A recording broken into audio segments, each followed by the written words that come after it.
할렐루야. 오늘도 주의 전을 차신 우리 성도님들을 주의 이름으로 사랑하고 축복합니다. 오늘의 때를 주신 하나님께 감사하며 오늘도 찬양으로 하나님께 영광 올리도록 하겠습니다. 함께 찬양하시겠습니다.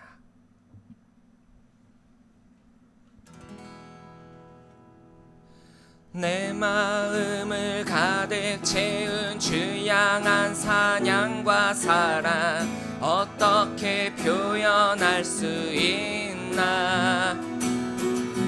수많은 찬양들로 그만 표현할 길 없어 다시 고백합니다. 다시 한번 내 마음을 가득 채운 내 마음을 가득 채운 주 향한 찬양과 사랑 어떻게 표현할 수 있나. 수많은 사냥들로 그만 표현할 길 없어 다시 고백합니다. 주 사랑해요. 온 맘 다하여 말로 다 할 수 없어. 주 사랑해요. 찬양 받아 주소서. 수많은 멜로디와 찬양들을 드렸지만 다시 고백하기 원하네. 주님은 나의 사랑 삶의 중심 되시오니 주를 찬양합니다. 다시 한번 수많은 멜로디와 찬양들을 드렸지만 다시 고백하기 원하네. 주님은 나의 사랑 삶의 중심 되시오니 다시 찬양합니다. 주 사랑해요. 온 맘 다하여 말로 다 할 수 없어. 주 사랑해요. 찬양 받아 주소서. 주 사랑해요. 주 사랑해요. 온 맘 다하여 말로 다 할 수 없어. 주 사랑해요. 찬양 받아 주소서. 주님 사랑 다시 고백하는 새날 주신 감사해요.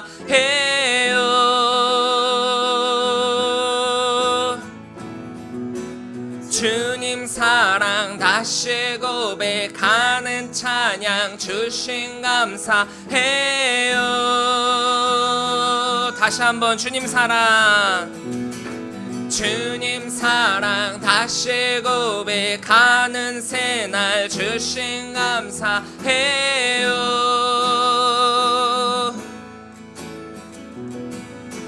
주님 사랑 다시 고백하는 찬양 주신 감사해요. 주 사랑해요. 주 사랑해요. 온 맘 다하여 말로 다 할 수 없어. 주 사랑해요. 찬양 받아 주소서. 예수 가장 귀한 그 이름 예수 언제나 기도 들으사. 오 예수 나의 손 잡아주시는 가장 귀한 그 이름. 예수 가장 귀한 그 이름.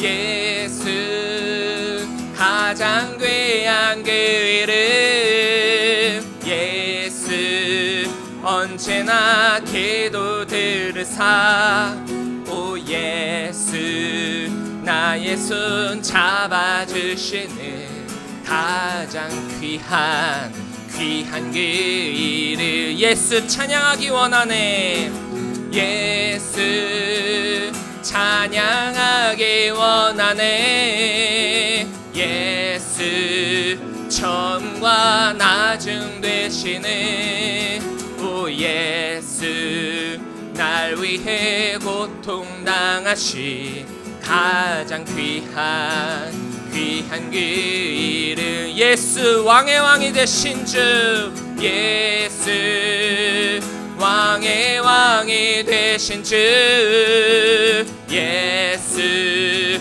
당신의 끝없는 사랑 오 예수 목소리 높여 찬양해 가장 귀한 그 예수 왕의 왕이 되신 주 예수 왕의 왕이 되신 주 예수 당신의 끝없는 사랑 오 예수 목소리 높여 찬양해 가장 귀한 그 이름 할렐루야 예수의 이름을 드높이며 그 이름으로 영광 받으시고 영광 드리는 우리 귀한 성도의 삶이 되시기를 바랍니다.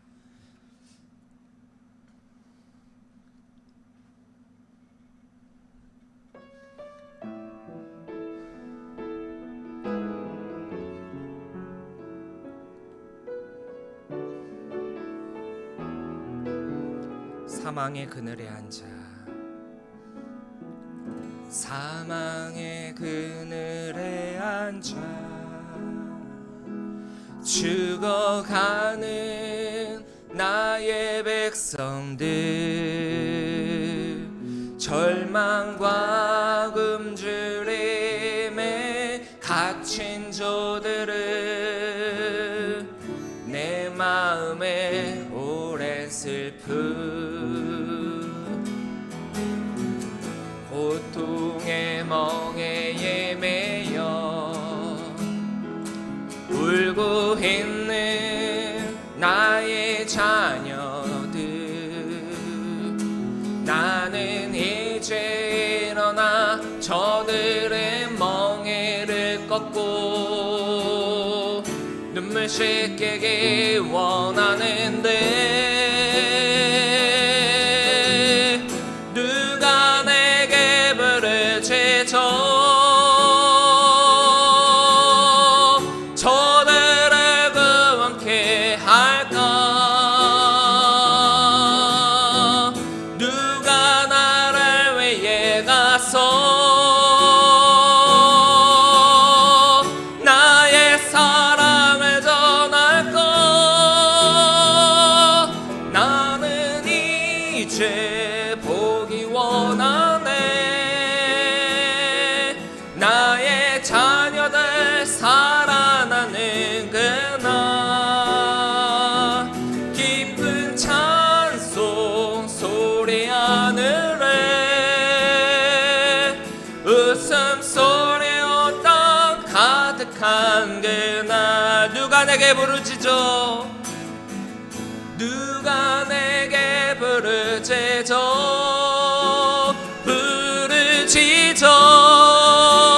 그 함께 할까 누가 나를 위해 가서 나의 사랑을 전할까 나는 이제 보기 원하네 나의 자녀들 살아나는 그날 기쁜 찬송 소리 하늘에 웃음소리 온다 웃음소리 온 땅 웃음소리 온 땅 가득한 그날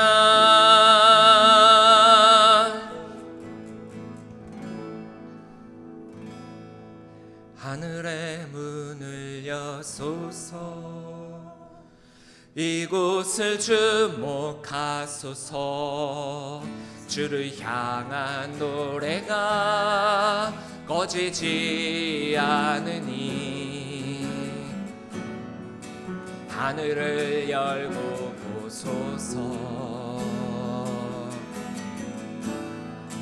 이곳에 임재하소서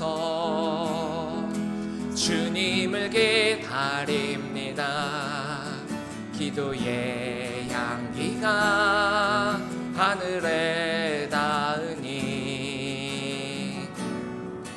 주여 임재하여 주소서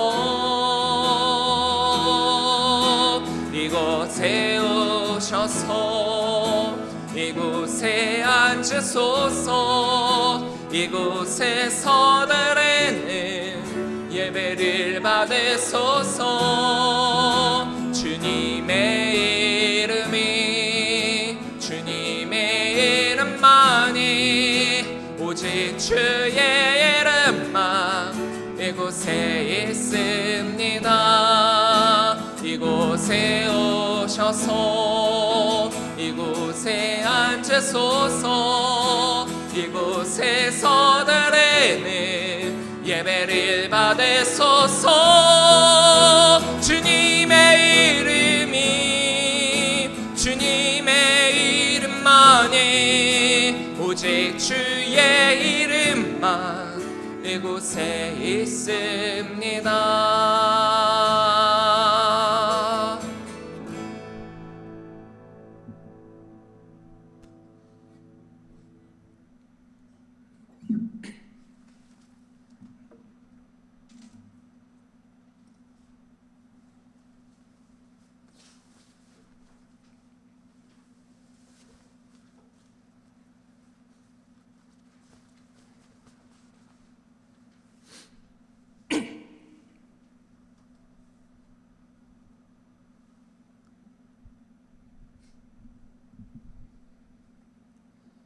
다 함께 사도신경으로 신앙 고백하시겠습니다. 전능하사 천지를 만드신 하나님 아버지를 내가 믿사오며 그 외아들 우리 주 예수 그리스도를 믿사오니 이는 성령으로 잉태하사 동정녀 마리아에게 나시고 본디오 빌라도에게 고난을 받으사 십자가에 못 박혀 죽으시고 장사한 지 사흘 만에 죽은 자 가운데서 다시 살아나시며 하늘에 오르사 전능하신 하나님 우편에 앉아 계시다가 저리로서 산자와 죽은 자를 심판하러 오시리라. 성령을 믿사오며 거룩한 공예와 성도가 서로 교통하는 것과 죄를 사하여 주시는 것과 몸이 다시 사는 것과 영원히 사는 것을 믿사옵나이다. 아멘. 다 함께 찬송가 520장 부르시겠습니다.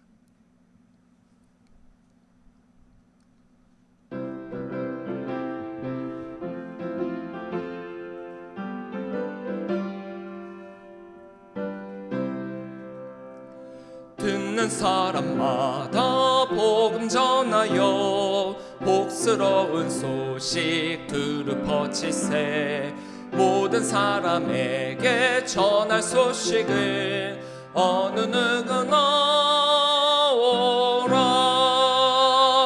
어느 누구나 주께 나오라 어서 와서 주의 말씀 들으라 하늘아버지가 오라 하시니 어느 누구나 오라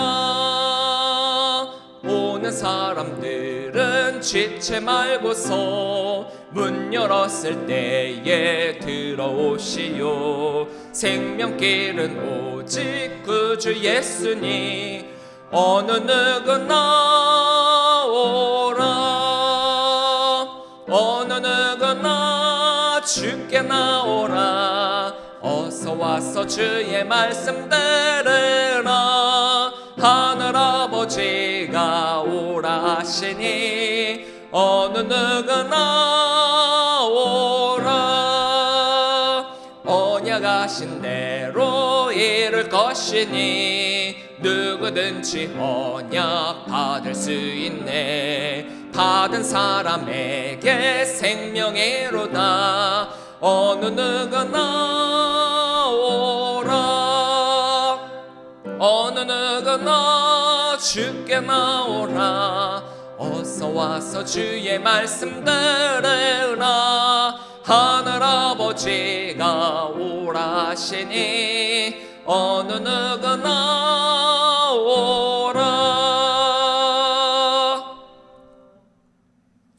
교동문은 14번 시편 24편입니다.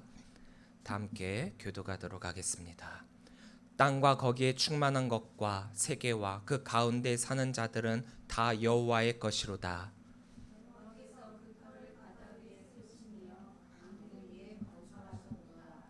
여호와의 산에 오를 자가 누구며 그의 거룩한 곳에 설 자가 누구인가?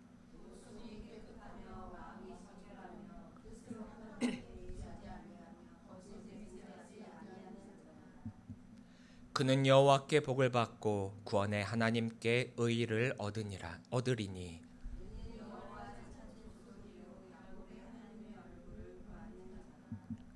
문들아 너희 머리를 들지어다. 영원한 문들아 들릴지어다. 영광의 왕이 들어가시리로다.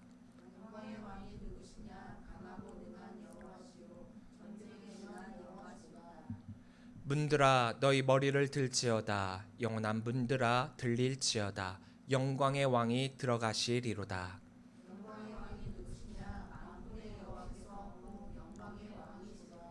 아멘. 함께 봉헌 찬양 나의 모습 나의 소유 찬양하시겠습니다.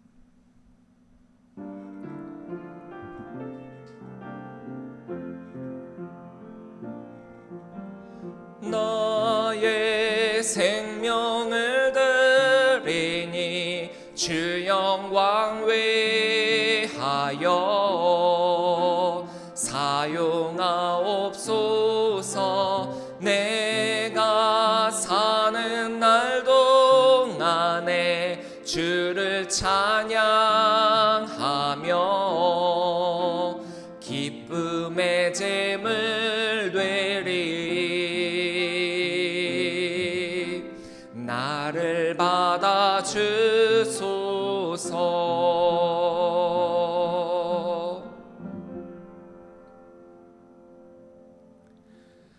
사랑하는 하나님 참으로 감사합니다. 귀한 주의 날 허락하여 주시고 우리가 주님의 전으로 나와 예배할 수 있도록 허락하여 주신 것 너무나도 감사합니다.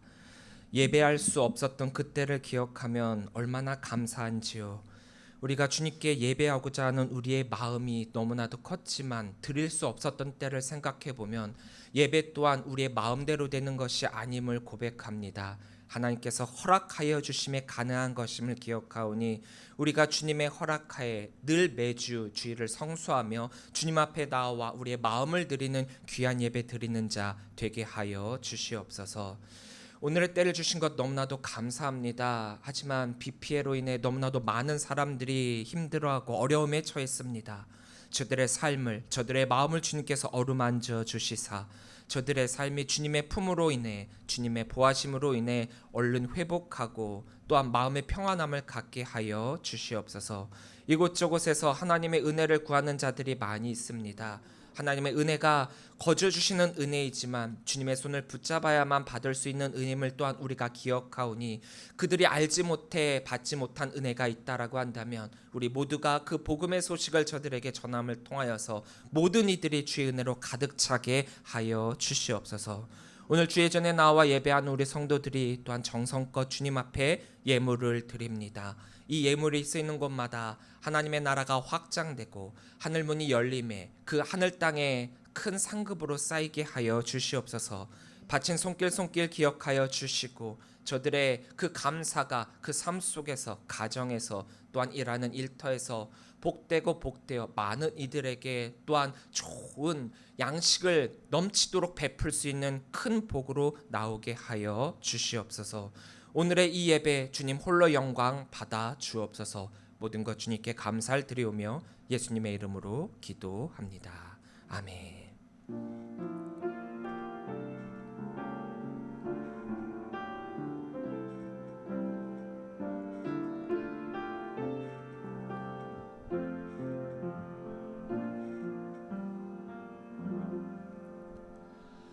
교회 소식 전해드리겠습니다.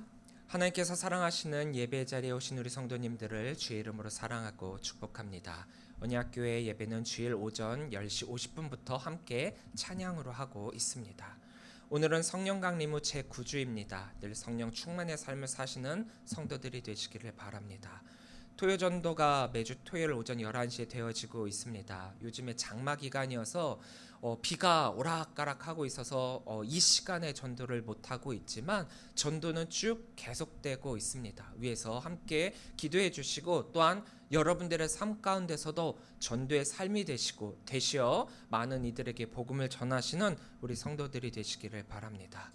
무료 초급 기타 교실이 매주 수요일 오후 3시에 도서관에서 함께하고 있습니다. 어느덧 몇 달이 지나서 이제 제법 곡을 완성할 수 있을 정도까지 이제 실력이 조금씩 성장을 했습니다. 기타를 처음 잡으시는 분들 또 배우고 싶으신 분들 언제든지 문의해 주셔서 함께 이 시간에 기타를 배우셨으면 좋겠습니다. 부천북지방 중고청 비전트립 4차 모임이 7월 28일 주일 오후 4시에 복지교회에서 있습니다. 마지막 점검이고요. 그리고 선교 물품을 이제 오늘까지 모집을 하고 있습니다. 혹시 이렇게 말레이시아 코타키나발루에 있는 그 지역 아이들에게 선물로서 줄 수 있는 여름옷, 신발, 생활용품 같은 것들이 있다라고 한다면 함께 동참해 주셔서 그들에게 또한 그리스도의 사랑을 전하는 우리 성도님들이 되시기를 바랍니다. 오늘 우리에게 주신 하나님의 말씀은 사도행전 8장 4절부터 13절 말씀입니다. 사도행전 8장 4절부터 13절 말씀입니다. 다 함께 한 목소리로 읽도록 하겠습니다.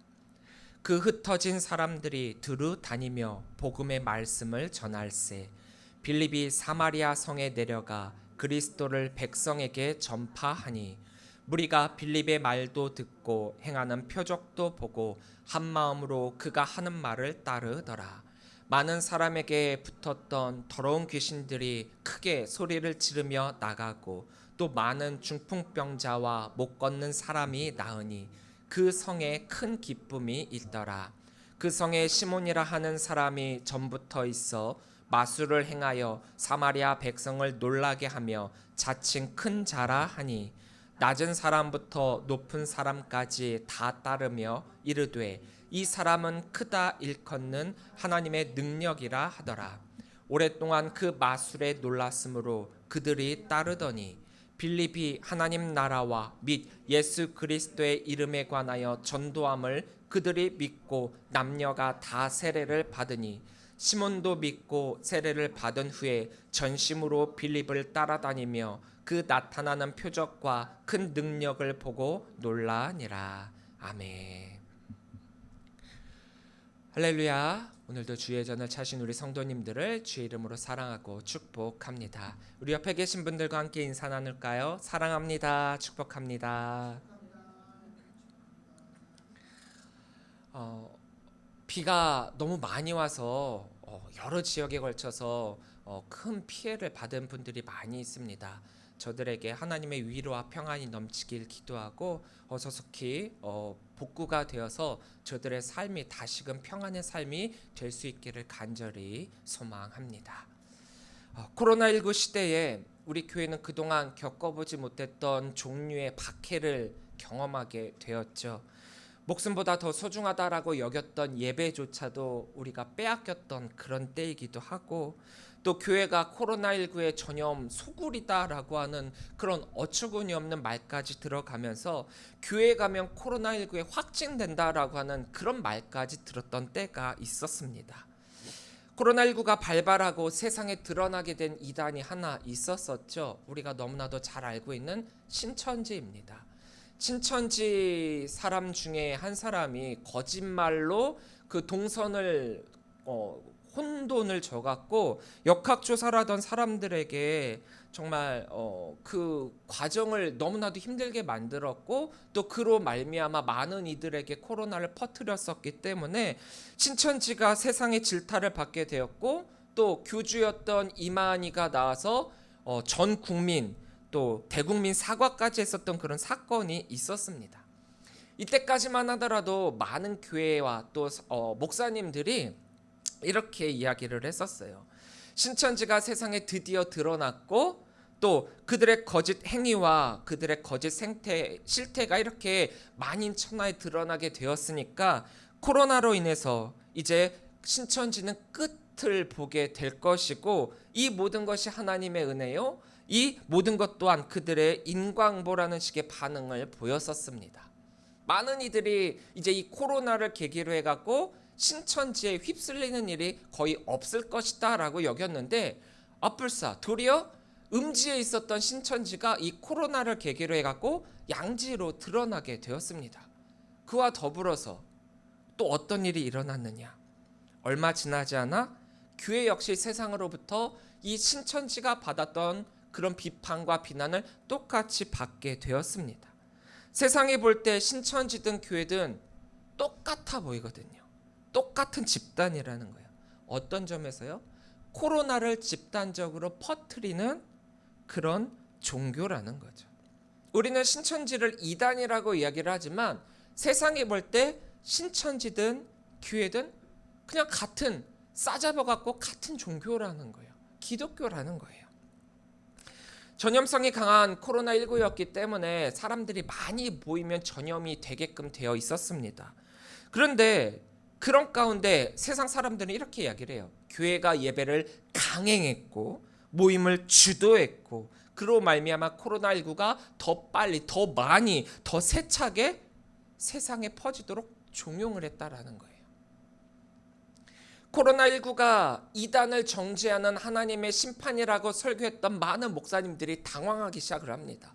이 코로나19가 이제 이단을 정죄하고 심판하고 그로 말미암아 이제 이것으로 말미암아 하나님의 영광이 드높아지겠다라고 했는데 너무 섣부른 생각에 어떻게 보면 믿는 도끼에 발등 찍혔다라고 하나님의 심판이라고 여겼던 이 코로나19가 도리어 많은 교회와 기독교를 올가매는 동아줄을 넘어서 갖고 쇠사슬이 되고 말았습니다.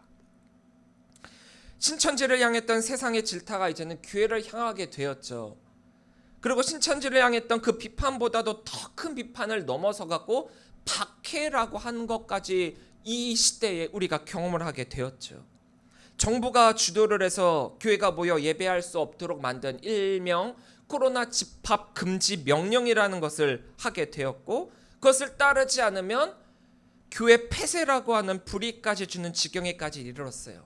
더군다나 주일에 모여가지고 예배를 하고 있는지 안 하는지 공무원들이 나와가지고 그거를 체크하고 점검하고 그런 일까지 일어났었단 말이에요. 저는 이제 뒤에 있다가 그 공무원들을 만나게 되면은 공무원들에게 우리 정말 다 수칙 잘 지켜가면서 그 인원도 다 맞춰가면서 이렇게 예배를 하고 있다라고 설명을 하면은 믿는 공무원들이 나오면은 그들도 감사하다고 교회 다니다 보면은 너무나도 힘들다고 이게 정부의 명령이어서 하긴 하지만 예배를 못한 이 모습을 보면 너무나도 마음 아프다고 그런 분들이 있는 반면 또 어떤 믿지 않는 공무원들이 오게 되면은 굉장히 쌀쌀맞아요. 왜냐? 쉬는 날까지 이렇게 일을 시킨다라고 도리어 와갖고 승을 내면서 정말 여리저리 다 살펴보면서 조금이라도 어기는 게 있나 없나 살펴보는 그런 사람들도 있었습니다. 기억해보면 엄청났던 시간이죠.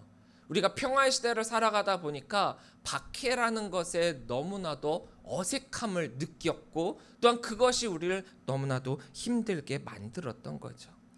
대부분의 교회는 전염병 예방 수칙을 잘 지켰었기 때문에 문제가 되지 않았지만 소수의 몇 안 되는 교회와 성도들이 이런 명령을 어기고 집단적으로 모였고 그러다 보니까 집단 간염이 일어났어요. 모이는 것으로만 그쳤다라고 한다면 아무 문제가 되지 않았는데 전염병이 그 모임에서 나타났단 말이에요. 그로 말미암아 세상은 모든 교회를 싸잡아 다 똑같은 집단이라고 손가락질을 받게 되었고, 또 이렇게 비판의 빌미를 교회가 스스로 제공하게 되자 정부는 그동안 건드리지 못했던 성역이라고 여겼던 예배까지 건드려가며 교회 폐쇄라고 하는 것까지 건드려가며 강제를 했는데, 그러다 보니까 세상에 손가락질을 받으니까 교회는 찍소리도 못했던 거예요.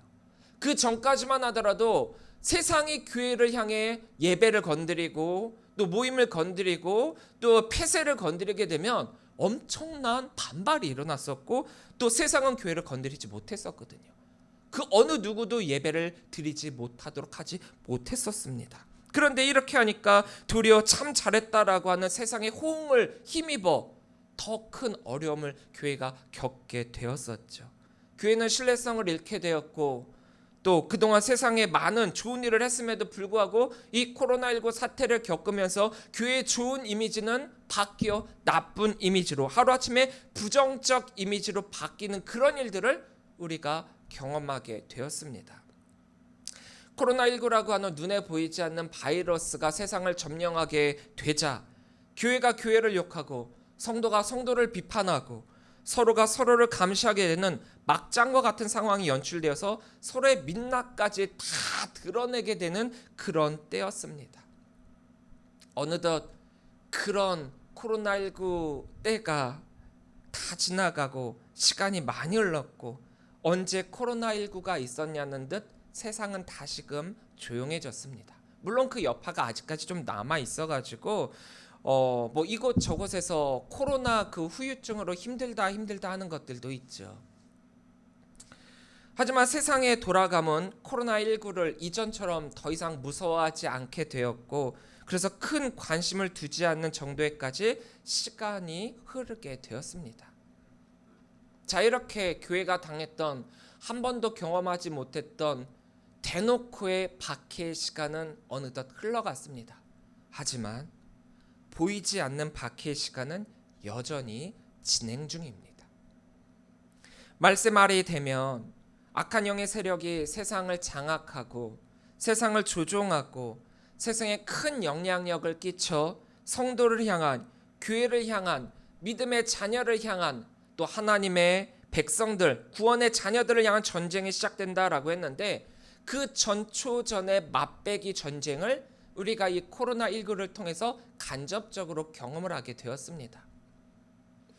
이번 사건을 보면서 알게 된 게 있죠. 또 우리의 신앙의 상태를 깨닫게 된 게 있죠. 바로 교회가, 성도가 너무 평화에 익숙해져 있다 보니까 우리 모르게 다가오는 박해와 핍박에 너무 무력하게 당할 수밖에 없었다라는 거예요. 굉장히 박해에 취약하다라는 거죠. 요즘에 지금 항공이고 전 세계적으로 IT 대란이 일어났잖아요. 이런 대란이 일어날 줄 꿈에도 몰랐어요. 이게 보안에 취약하고 또 사태에 취약하다 보니까 닿게 되는 당황이란 말이에요. 우리 성도들 역시 온실 속의 화초처럼 너무 교회 안에서 보호된 신앙인으로 성장을 하다 보니까 우리를 가로막는, 아니 우리를 넘어뜨리려고 하는 영적 세력에 무력하게 넘어질 수밖에 없었다라는 겁니다. 앞으로 코로나19와 같은 전염병이 계속해서 일어나게 될 거래요. 아니 그 이상의 우리가 경험해 보지 못했던 것들, 또 다른 모습의 것들이 앞으로도 계속 우리 앞을 가로막게 될 것입니다. 그렇다면 분명하죠. 우리가 무엇을 해야 되는지 말입니다.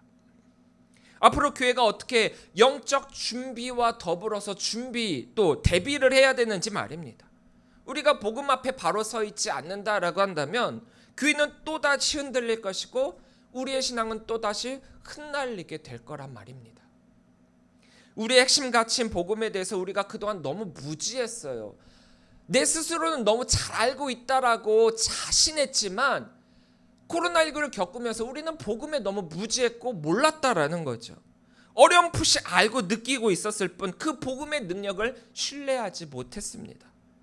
교회는 성도들에게 복음의 가치에 대해 분명하게 가르쳐야만 했고, 또 성도는 그것을 깨달았다면 복음 앞에 나의 삶을 온전히 내어 맡겼어야 합니다. 그것이 제대로 안 되었기 때문에 교회도 성도도 복음의 능력을 제대로 사용하지 못했던 것이죠. 스데반의 순교는 초대교회에 엄청난 충격과 또 엄청난 혼란을 야기시켰습니다. 그와 더불어서 박해가 시작이 되었죠. 그들 입장에선 정말 마른 하늘의 날벼락 같은 일들이었습니다. 예수 그리스도의 복음을 받아들이고 믿음으로 말미암아 이제 나는 구원받은 자가 되었고, 그로 말미암아 나는 이제 기쁨의 삶을 살아야지라고 그런 삶을 누리고 있었었는데, 이제 믿는다라고 하는 그것으로 말미암아 쫓김을 당하고 흩어짐을 당하고 심지어는 죽음까지도 감내해야 되니 말입니다.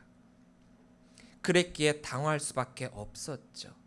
하지만 어쩔 수 없이 흩어짐을 당했지만 그런 그들은 곧바로 자신들이 무엇을 해야 하는지 깨닫게 되었습니다. 이런 상황 가운데 가장 우선시하고 가장 중심으로 붙잡아야 되는 것이 무엇인지 이들이 깨닫게 되었다라는 거죠. 4절입니다. 빌립이 4절 말씀입니다. 흩어진 사람들이 두루다니며 복음의 말씀을 전할세. 자, 박해와 고난에 대한 세 가지의 반응이 있어요. 첫째는 이런 힘듦과 어려움과 고난과 박해와 이런 것들이 일어나게 될 때 그 고통받는 것을 두려워한 나머지 숨는다라는 거죠. 피한다라는 거예요. 숨는 행위 그 자체는 비난할 필요가 없어요. 왜냐? 인간은 본능상 두려움과 어려움이 있게 되면 당연하게 안전하게 숨는 게 먼저니까요.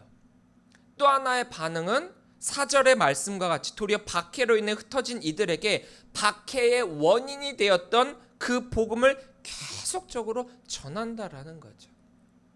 복음에 바로 서 있었고 복음의 목적과 복음의 원래 의미, 이것을 정확하게 알고 있는 사람이었었다라고 한다면은 바로 이 두 번째 반응을 나하게 된다라는 거죠.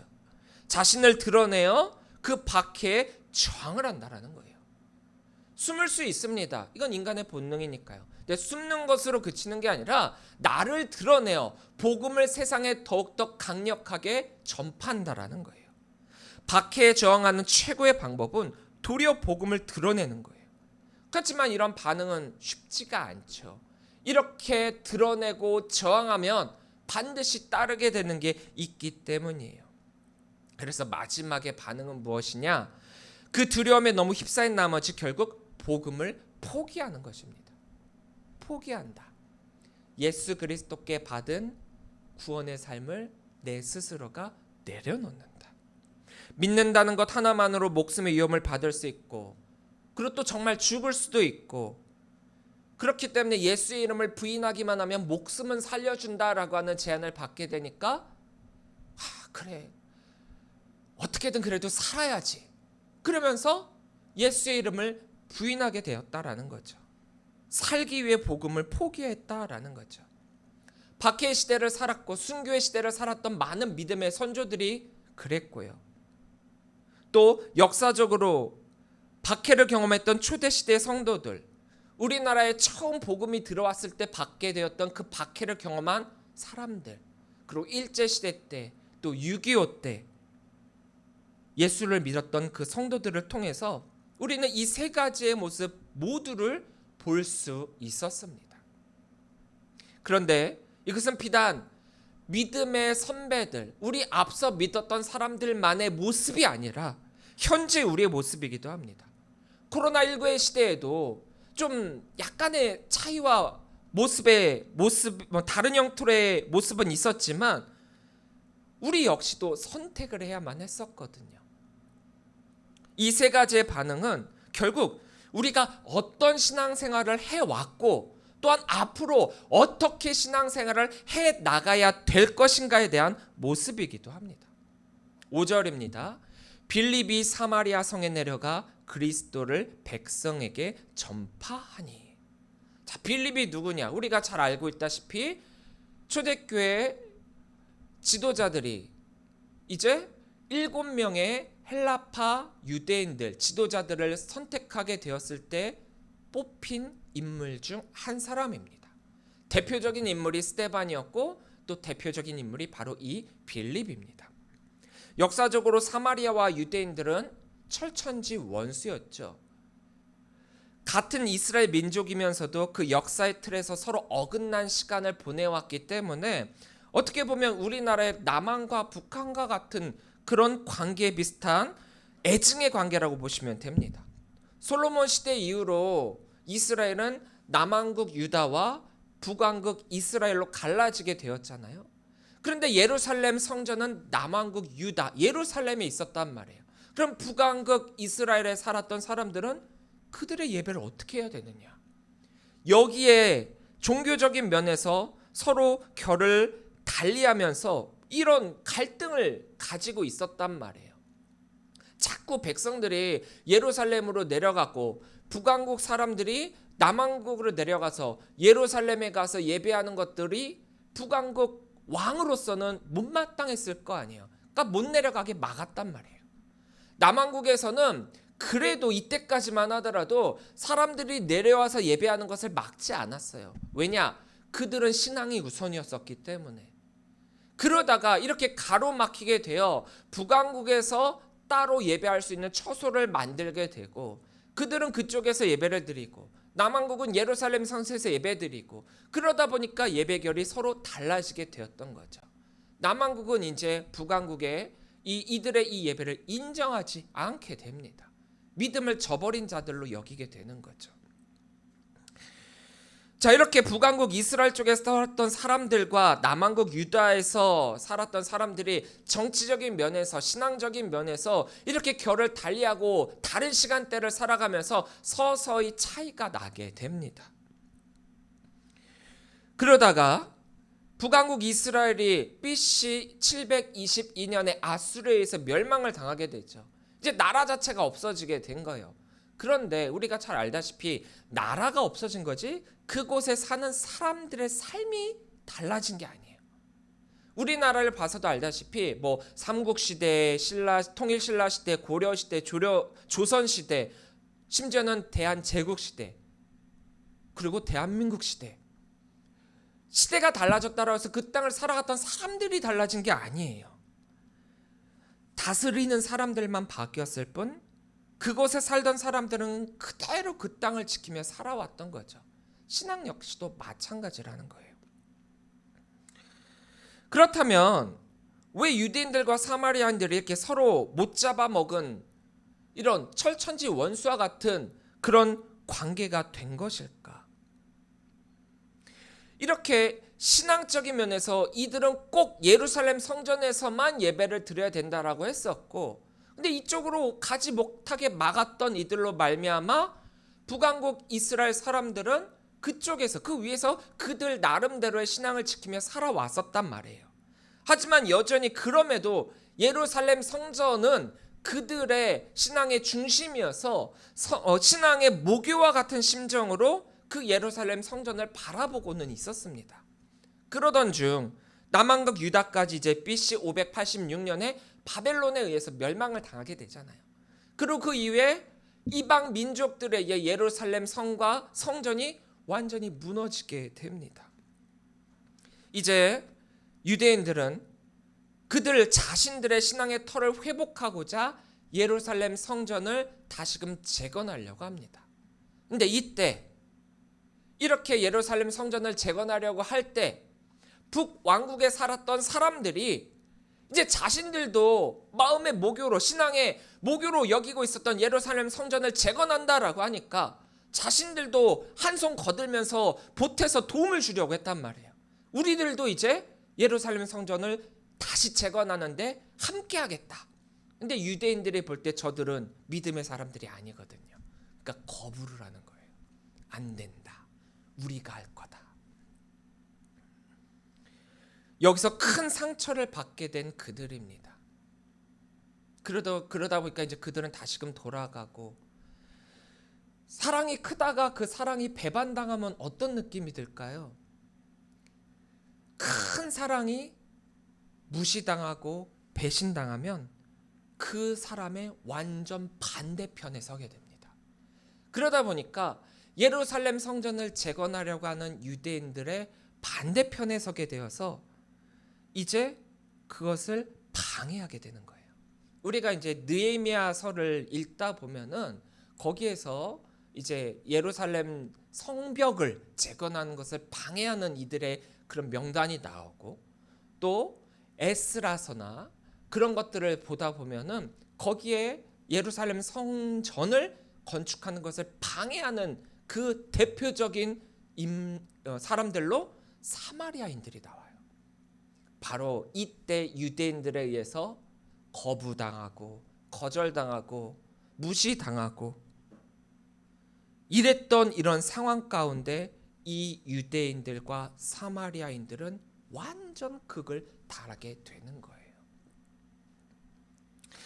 우리가 사마리아 그러면은 이들이 멸망을 당하고 아수르의 타 민족 이주 정책을 통해서 그들의 피가 섞여갔기 때문에 이들은 우리와 다르고 이제 이들은 피의 순수성을 잃어버린 민족들이기 때문에 우리가 그들을 이스라엘 사람들로 인정할 수 없다라고 여겼던 그런 다른 민족과 혈연적 혼합으로서의 거부감으로 인해서 이 사마리아 사람들과 반대편에 서 있다라고만 여기고 있지만, 이것보다도 더 큰 작용을 했었던 게 바로 종교적 신념부터의 이 반감이라는 거예요.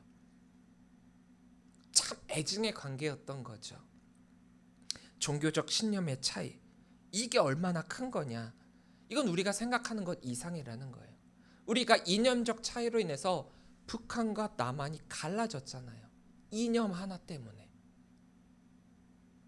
근데 이것보다도 더 큰 의미로서 그런 반감으로 이들은 대립을 하고 있었던 겁니다.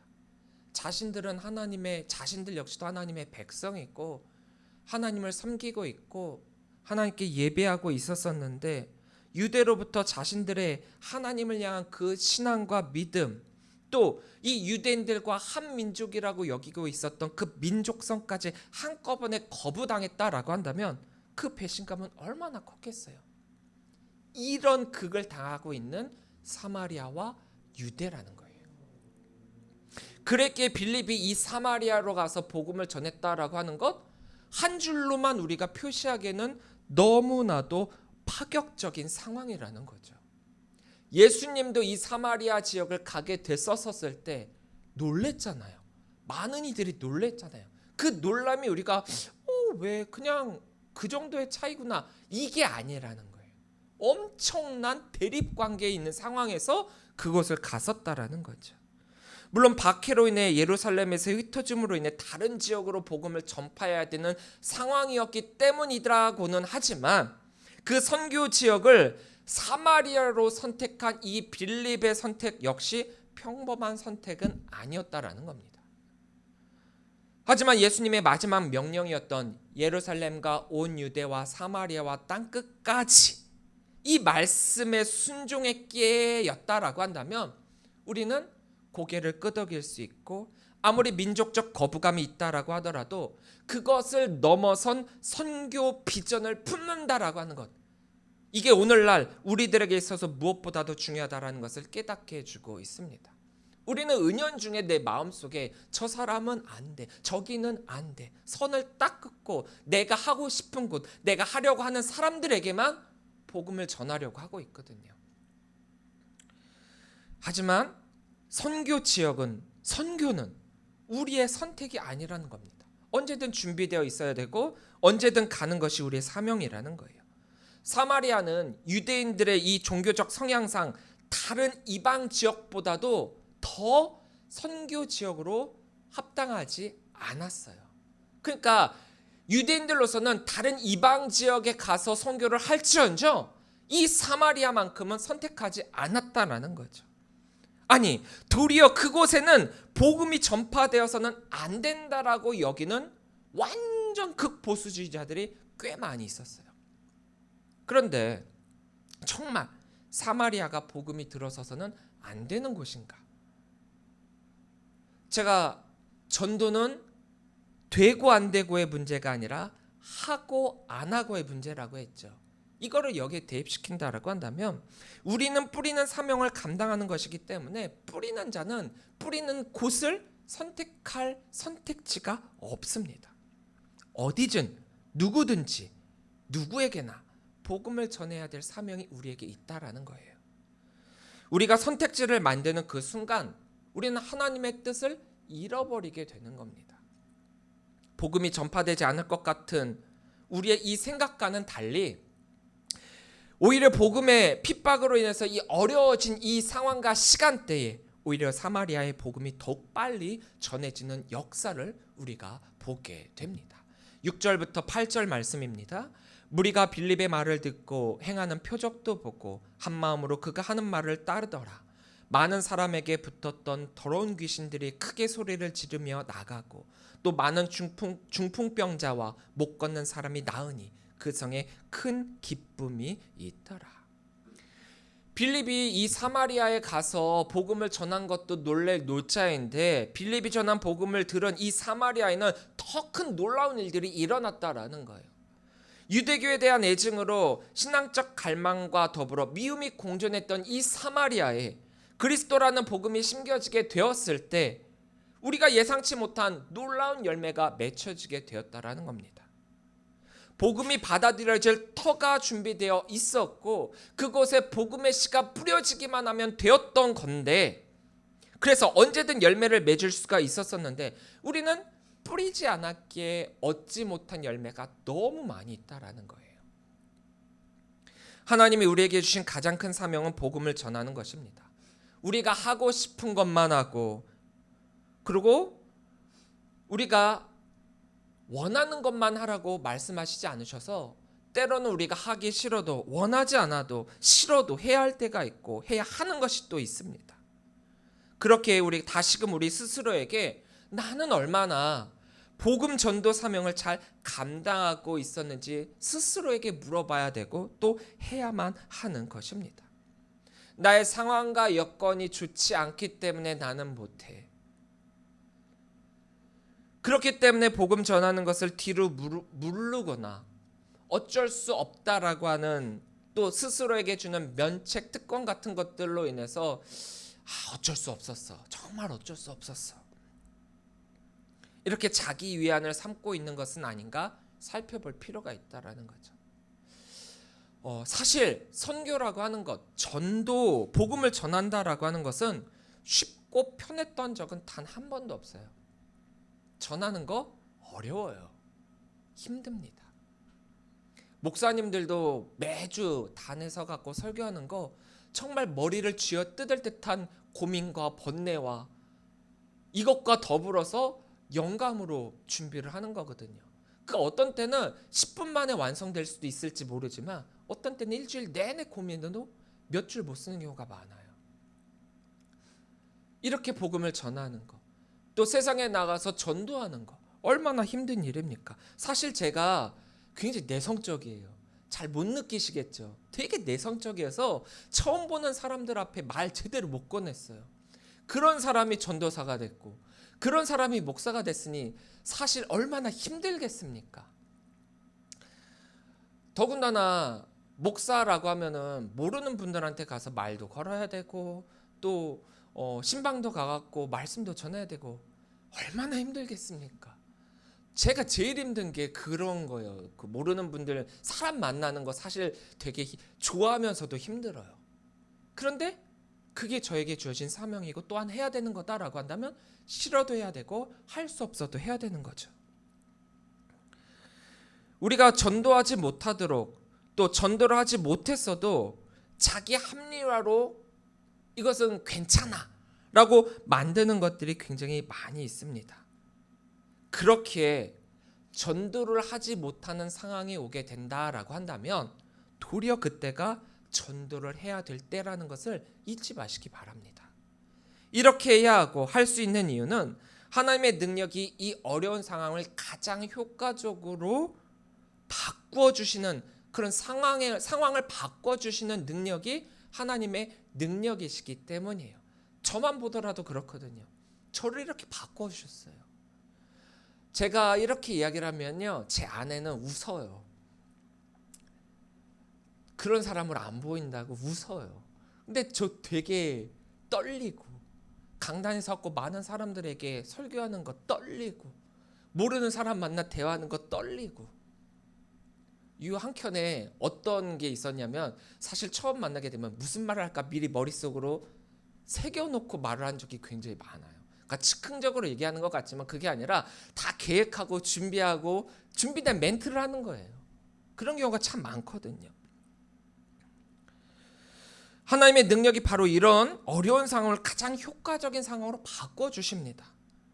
더러운 귀신이 나가고 중풍병자가 못 걷는 자가 치료를 받고 사마리아에 이런 이적이 일어날 줄 누가 알았겠습니까? 만약 빌립이 이 사마리아에 이곳에 가서 복음을 전하지 않았다면 그들로서는 절대 경험할 수 없는 일들을 이들이 경험하게 됩니다. 하나님의 은혜죠. 예수 그리스도의 보혈이 십자가의 그 보혈이 가장 경건하다고 여겼고 또한 거룩의 상징이라고 여겼던 예루살렘 유대교 종교 지도자들 또 유대인들에게는 거부가 됐지만 그들이 무시하고 그들이 아니다라고 했고 이들은 믿는 사람들이 아니라고 여겼던 그들이 소외시키고 왕따시키고 동족으로 좋다 여기지 않았고 불교를 대명사로 여겼던 이 사마리아인들에게는 이 복음이 받아들여지게 되는 어떻게 보면 아이러니한 현상이 일어나게 되지 않습니까? 거룩의 상징인 예루살렘에서 쫓겨나 흩어짐을 당했기 때문에 이들이 소외시켰던 사마리아에 복음이 전해지게 되었다라는 거예요. 복음의 능력은 때와 장소와 나라와 민족과 인종과 또 남녀노소 상관치 않고 가리지 않습니다. 사역은 아닌 듯 생각할 때 역사가 일어나고 되어진 듯 느껴질 때 실패하는 경우가 참 많이 있습니다.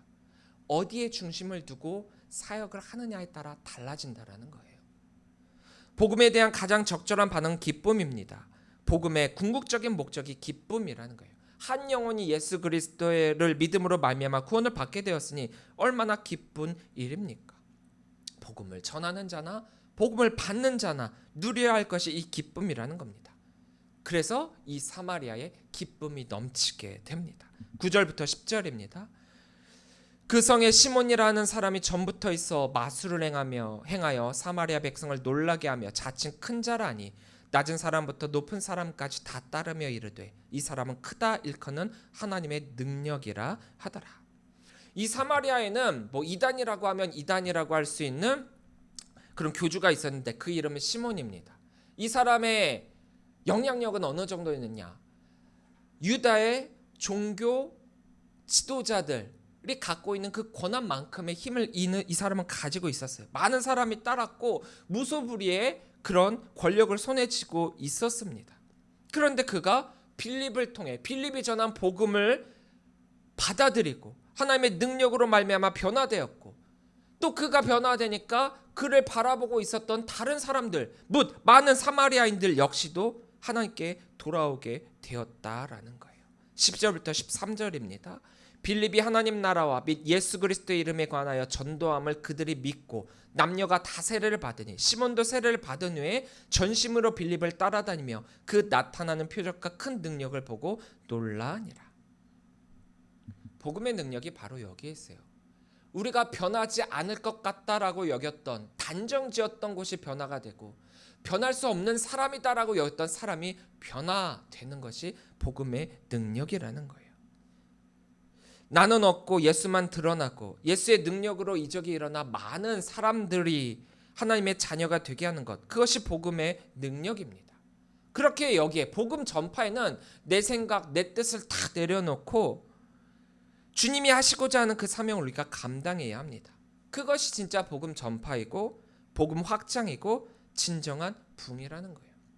예루살렘 초대교회 입장상 리더들을 잃게 되었으니 그 구심점의 위치를 잃어버린 것이다라고 볼 수 있지만 그로 말미암아 되었던 흩어짐이 힘의 분산, 능력의 제한을 의미한 것이 아니라 도리어 복음의 확장, 진정한 부흥이 되고 있습니다. 우리가 겪게 되는 우리 인생에서 겪게 되는 생사화복이라고 하는 이것은 우리의 눈과 세상의 가치로 판단될 때 되어지는 것 다르고 또 믿음의 눈으로 보게 될 때 되어지는 것들이 다릅니다. 복이 아닐 수 있고 화가 아닐 수 있다라는 거예요. 코로나19라는 전염병이 그동안 얼마나 교회가 교회로서의 사명을 제대로 감당하지 못했는지, 우리가 성도라고 하면서 성도로서의 사명을 제대로 감당하지 못했는지를 깨닫게 해주는 거울이 되었어요. 사람들은 이것을 하나님의 심판이라고 여겼지만 사실은 내 스스로를 다시금 돌이켜보게 만드는 신앙적 거울이 되고 있습니다. 코로나19로 인해 많은 교회와 성도들이 큰 박해와 더불어서 너무나도 깊고 넓고 어두운 터널 속에서 빠져 허우적거리던 때가 있었지만 이제는 이 터널을 완주하고 난 이후에 도리어 더욱 믿음 안에서 든든히 서갈 수 있게 만들어준 버팀목이 되고 있습니다. 어두울수록 빛은 더욱 바라게 되어 있다라고 하죠. 세상의 박해와 고난은 하나님을 더 크게 바라보고 더 크게 경험할 수 있도록 우리들에게 보여주고 계십니다. 왜냐? 하나님은 더 크게 일하시고 계시거든요. 우리는 그 하나님과 예수님을 바라봐야 합니다. 그것들이, 이 코로나들이, 고난과 박해가 우리를 결코 멈출 수 없습니다. 앞으로 더 나아가야 하는 거죠. 복음을 들고 나아가야 합니다. 우리 앞을 가로막는 것은 악한 영의 세력이 아니라 복음을 포기하는 우리예요. 우리가 막히는 것은 그 악한 영의 세력이 힘세기 때문이 아니라 우리가 그 복음을 포기하기 때문입니다. 안 된다고 할 때가 복음의 능력을 보게 될 때입니다. 어려운 가운데 더 크게 일하실 하나님을 소망하고 복음의 사역에 더욱더 나를 내어 맡기는 성도들이 되시길 바랍니다. 나를 사용하실 그 주님의 능력이 이 세상을 변화시킬 줄 믿고 바로 지금 여기서 담대히 복음을 선포하시어 복음의 능력을 경험하시는 우리 귀한 성도님들이 되시기를 주의 이름으로 간절히 축원합니다. 복음을 우리가 붙들고 나아갈 때 안 된다고 한 그런 때가 바로 복음의 능력을 보게 될 때입니다. 기도하시겠습니다. 하나님 참으로 감사합니다. 우리가 많은 시간을 주님을 믿는다, 주님께 예배한다, 주님께 헌신한다 말을 했지만 우리에게 박해와 고난이 오게 됐을 때 그 주님께 받은 은혜와 사랑을 저버렸던 나의 나약한 믿음과 모습을 바라보며 회개합니다.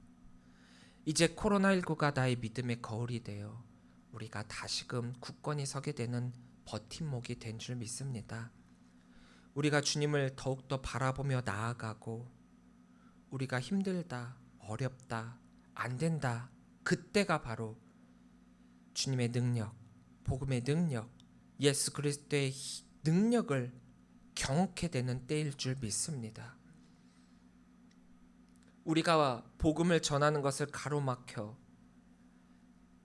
더 이상 복음을 전할 수 없다라고 느껴질 그때가 바로 더 복음을 선포해야 될 때임을 우리가 기억하오니 바로 지금 여기서 담대히 복음을 선포하여 주님의 사랑을 경험하고 능력을 체험하고 많은 이들로 주의 자녀가 되는 놀라운 역사 이루어지게만 하는 그 자리에 내가 앞장서 나아가는 성도 되게 하여 주시옵소서.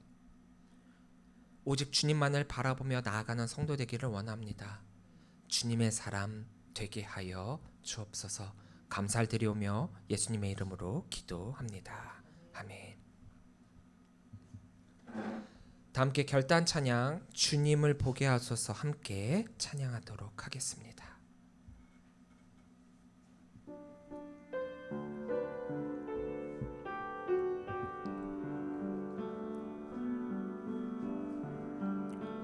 나의 주님께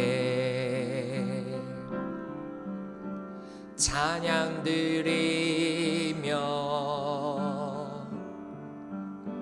그 크신 사랑 주 임재 감사해. 어둠 속에 찾아오셔서 주님의 영광 보게 하시네. 의심하는 나를 손 내밀어 잡아주시네. 두려운 맘 내려놓고 주 바라봅니다.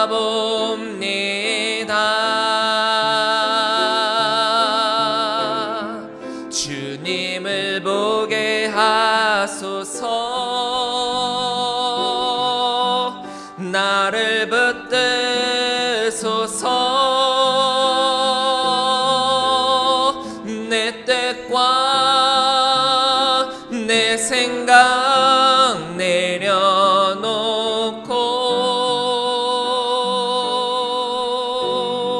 주님 앞에 나 엎드려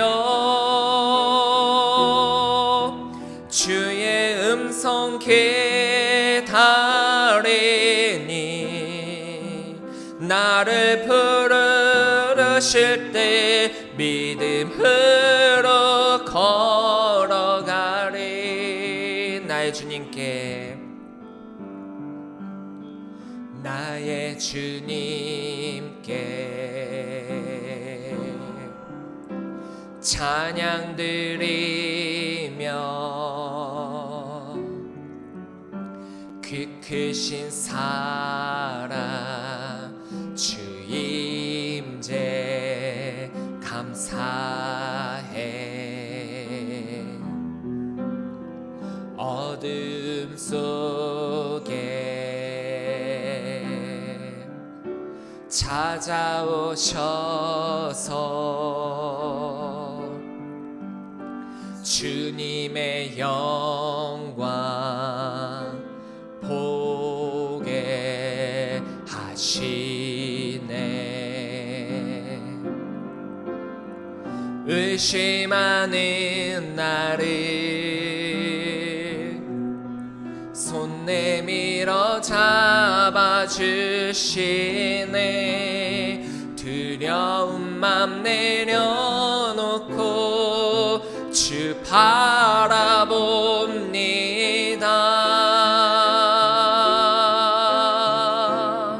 주님을 보게 하소서. 나를 붙드소서. 내 뜻과 내 생각 내려놓고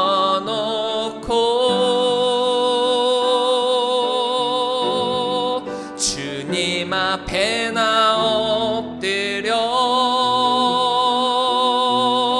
주의 음성 기다리니 나를 부르실 때 믿음으로 걸어가리. 주님을 보게 하소서.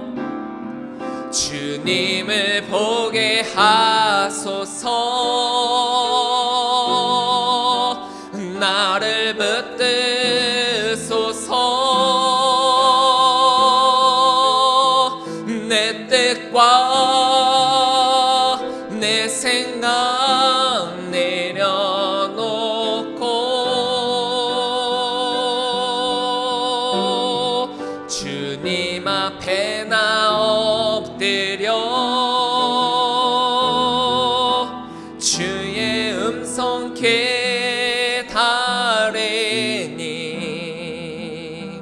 나를 부르실 때 믿음으로 걸어가리.